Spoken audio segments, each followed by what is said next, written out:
Before insulin, diabetes mellitus was considered as a death sentence.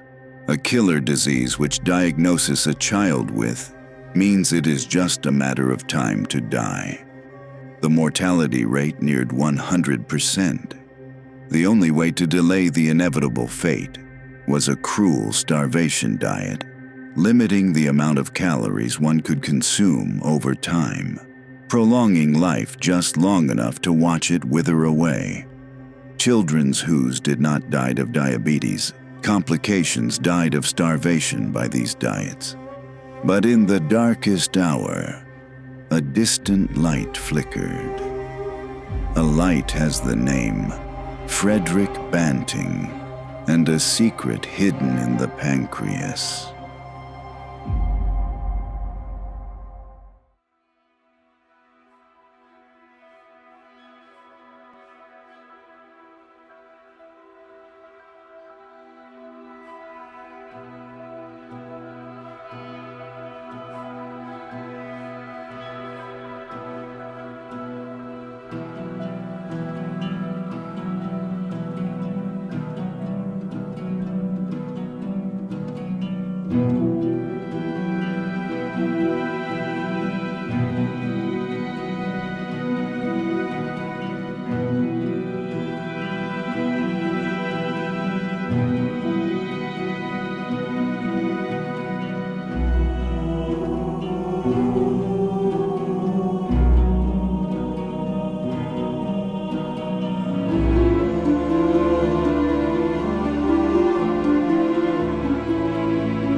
It's December 2nd, 1921. Today, a boy had come to the hospital. He was poorly nourished, pale, his hair falling out, an odor of acetone on his breath. The boy was dying.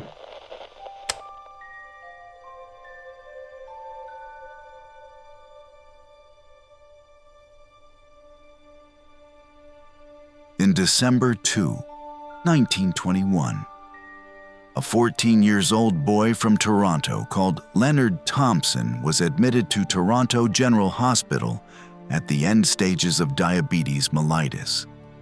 He was in very poor shape. According to Banting's initial review of the boy's case, he was poorly nourished, pale, hair falling out, and odor of acetone on the breath. Leonard was dying, but a fragile and flickering hope was about to be born. Dr. Frederick Banting has decided to try on Leonard Thompson the new drug that he has recently finished its animal trials and has not yet been tried on a human being. What exactly is the story of this hope? What the new drug is?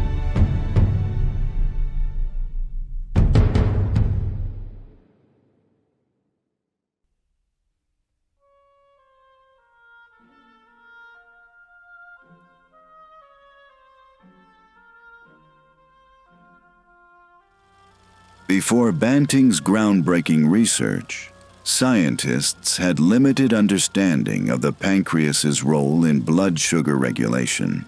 They knew the pancreas played a digestive role, but scattered throughout its tissue were peculiar, irregularly shaped clusters of cells, first discovered by a German medical student named Paul Langerhans, who later lent them his name.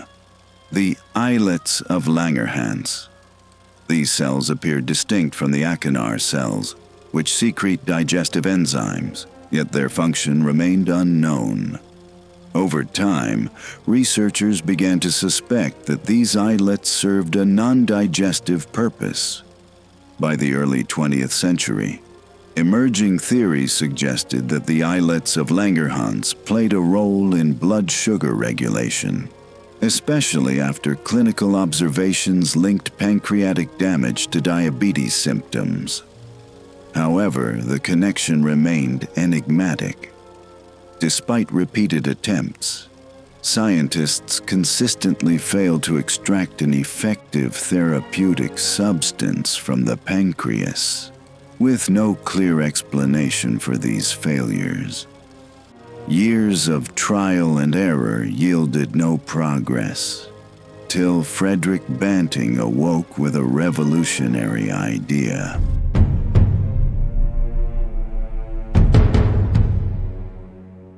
Months earlier of Leonard Thompson's admission to Toronto Hospital on October 31st, 1920, Frederick Banting had been working late into the night, preparing a lecture on carbohydrate metabolism, while reviewing a recently published paper on the islets of Langerhans.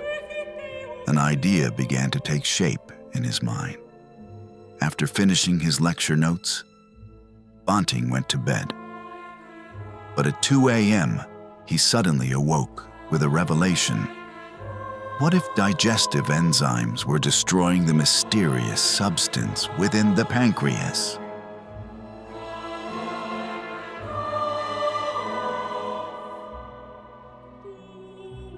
In a moment of inspiration, he scribbled in his notebook, "Diabetes.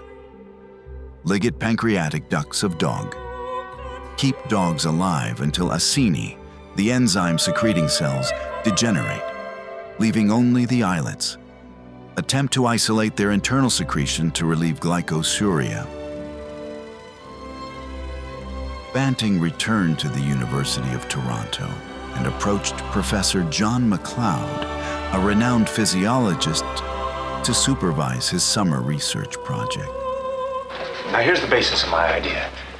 We know that if you remove or destroy the pancreas, the amount of sugar in the bloodstream goes shooting up, and if you've got too much sugar in the blood, you've got diabetes. Well, of course. Therefore, there must be something, some internal secretion in the pancreas which controls the amount of sugar in the blood. And if I could find Why that... do you say there must be an internal secretion? Well, it's obvious. Though initially skeptical, MacLeod agreed, providing Banting with laboratory space, equipment, experimental dogs, and a student assistant. Charles Best, a bright and motivated young researcher whose personal connection to diabetes, his beloved aunt had recently succumbed to the disease, fueled his dedication to the project. And so, their journey began. Together, they set out to uncover the mysterious substance hidden within those tiny islands, or, as they were known in Latin, the insula. Gladius Romae sum, Belisarius.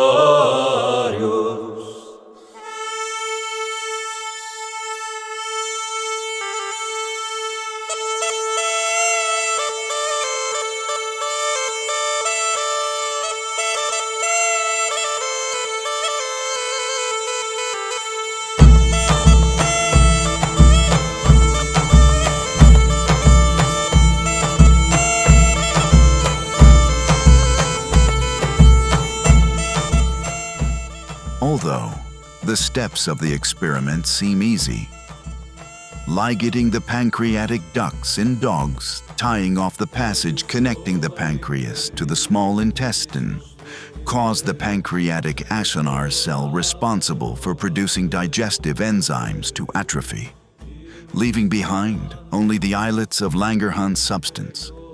Now, with the first step, I tie off the pancreatic ducts. I completely ligate them. Now, when these ducts are ligated, all tied off, the pancreas here will atrophy, just wither up like a bunch of little old raisins, leaving only the islets of Langerhans intact. Now, remember, they think that these islets hold the secretion, this hormone that controls the blood sugar. Okay. Now, with these other dogs, I'd remove the pancreas completely, just cut it out, and these dogs would become diabetic. That's been done before. Lots of times. Now, finally, I go back into these first dogs. I take out this withered pancreas, make an extract from this pancreas, and pop that into the diabetic dog. Now, if the diabetic dog's blood sugar goes down, I've got something, an active principle. A major challenge arose: keeping the dogs alive long enough after duct ligation. The summer heat intensified inside their cramped laboratory. The conditions grew increasingly grueling, and many dogs succumbed to complications and died. Progress seemed frustratingly slow, and hope began to fade. Yet, July 1921, persistence began to yield results.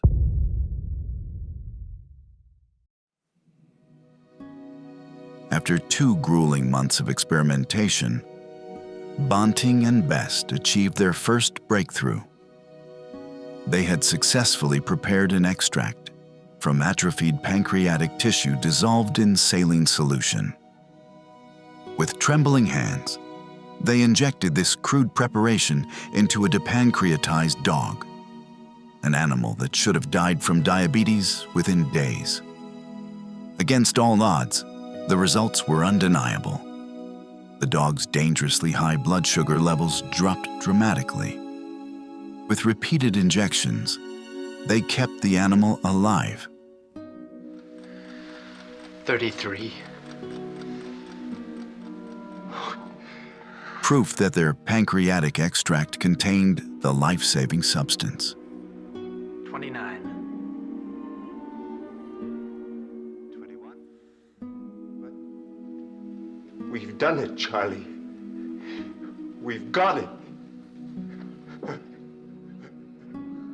This was no coincidence. The extract worked. After countless failures and sacrificed animals, they had finally found something that could cheat death itself.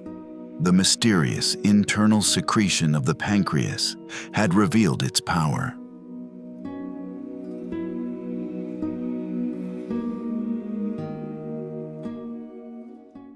Under Professor McLeod's guidance, Banting and Best enlisted James Collip's expertise in late 1921.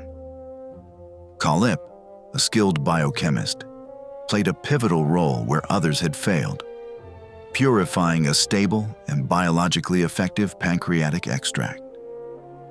This crucial step prevented insulin degradation while eliminating toxic contaminants.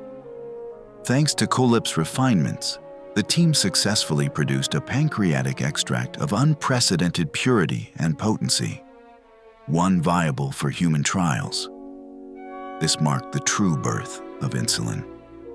In recognition of the professor's oversight, the extract firstly termed McLeod serum, as he was the professor's support and advised the team. Then later in May 1922, the extract was given the name Insulin. This was a month after the miraculous events that happened at Toronto General Hospital. With a young man, Leonard Thompson,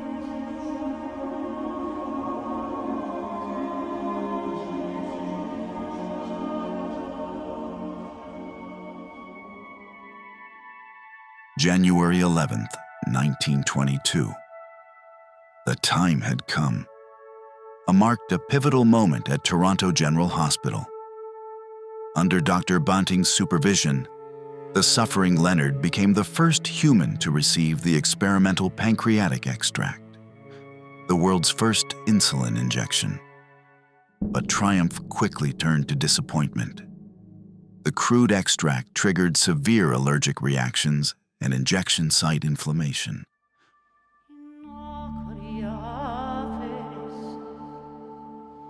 Blood tests showed no significant improvement in Leonard's diabetes.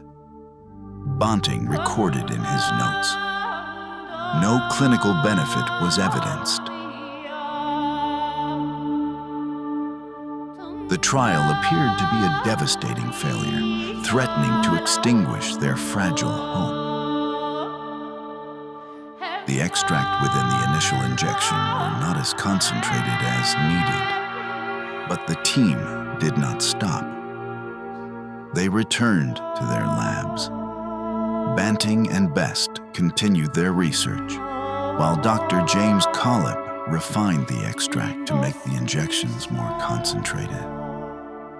The team is preparing for a second trial. On January 23rd, after 12 days from the first injection, Leonard was given another injection. The results were immediate. This time, it worked. Leonard was given nearly daily injections of the extract from January 23rd to February 4th. And according to Banting's records, the boy became brighter, more active, looked better, and said he felt stronger. Leonard's blood sugar dropped. The poisonous ketones that had been flooding his blood began to vanish. His color improved. His strength slowly returned. For the first time in recorded medical history, a child dying of diabetes was brought back from the brink not with starvation or sedation, but with life itself. The ward was never the same again. In the days that followed, doctors began administering insulin to other children wasting away in that same hallway. What had been a place of slow death transformed into a place of recovery. One by one, the children who had been lying motionless in bed began to lift their heads. They spoke, they laughed, they asked for food. Nurses wept. Parents collapsed to their knees, sobbing, not from grief, but from gratitude. The impossible had become real. The world had witnessed a miracle. It was a bitterly cold. It is hard to overstate the magnitude of that moment. It was not just a medical breakthrough, it was a resurrection. Echoes of the new drug goes all over the world. And at that moment, insulin became more than medicine.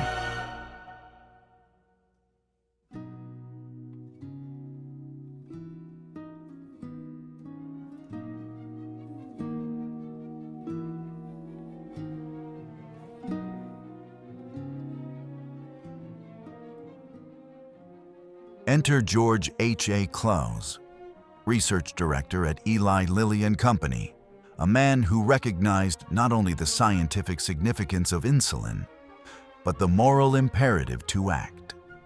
Banting and his colleague James Collip, they shared their closely guarded recipe for insulin with Clowes.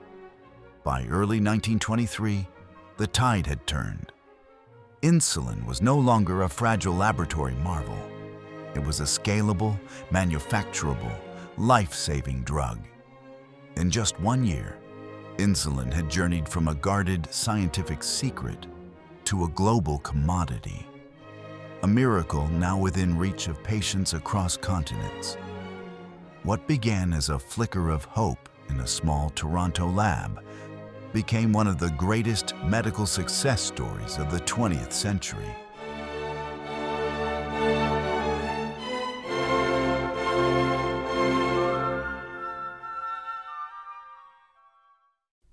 But just as the world began to celebrate this life-saving breakthrough, and in the same year, a storm of tension was brewing behind the scenes. A bitter dispute over credit that would cast a long shadow over the triumph of insulin. Behind the miracle of insulin were 4 men, each indispensable, flawed, and shaped by the human forces of ego, urgency, and ambition. Banting, Best, MacLeod, and Collip. Together, they changed medical history, but they would not stay together for long.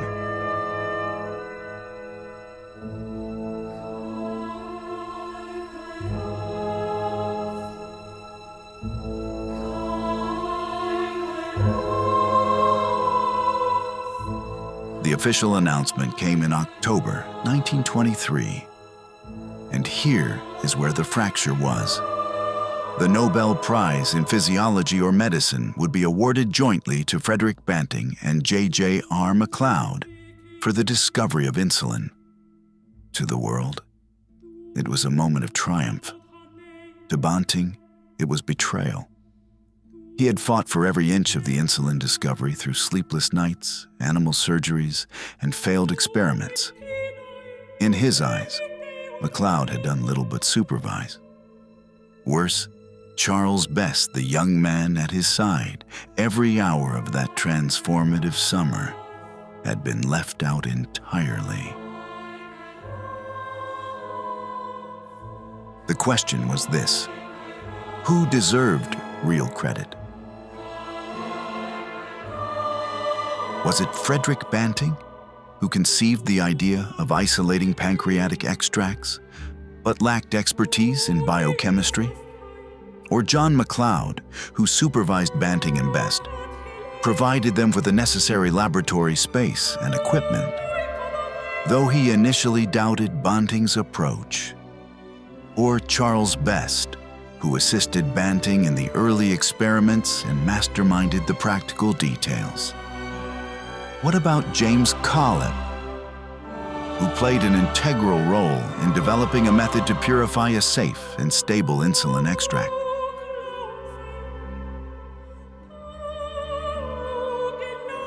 Why was the prize awarded only to Banting and MacLeod, sidelining Best and Collett completely? At the time, Nobel rules allowed a maximum of 2 recipients per category. The committee also favored established academics over students. MacLeod, as department chair, received institutional credit.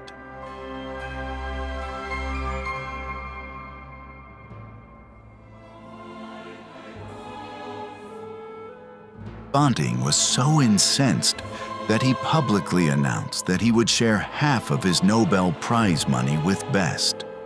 MacLeod did the same quietly and with far less fanfare, giving half of his award to James Collett. But he never admitted the committee's mistake. This action revealed the depth of the rift, and the damage was done.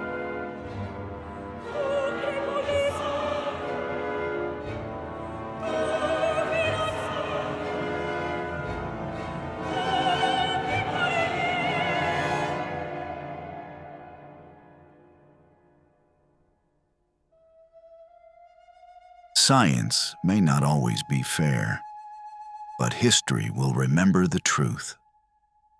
The University of Toronto officially declared Best a core contributor in 1940, correcting the injustice. The Nobel Prize later amended its rules to allow 3 winners, but it was too late for Best.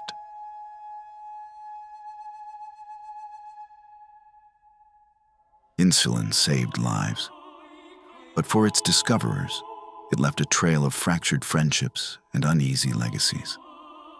What had once been a team was now divided into factions. Best and Banting grew closer. Best refused to speak with MacLeod for years after the award. MacLeod drifted away.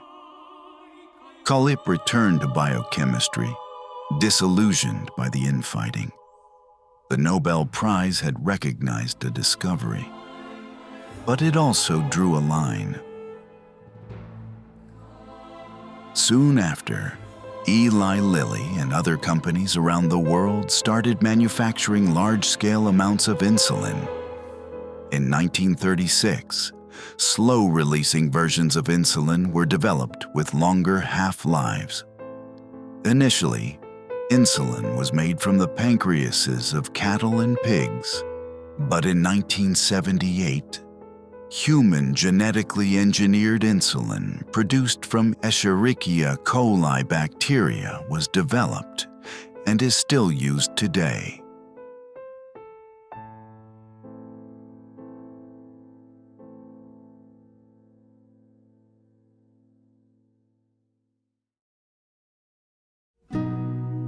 Giving hope is the essence of science.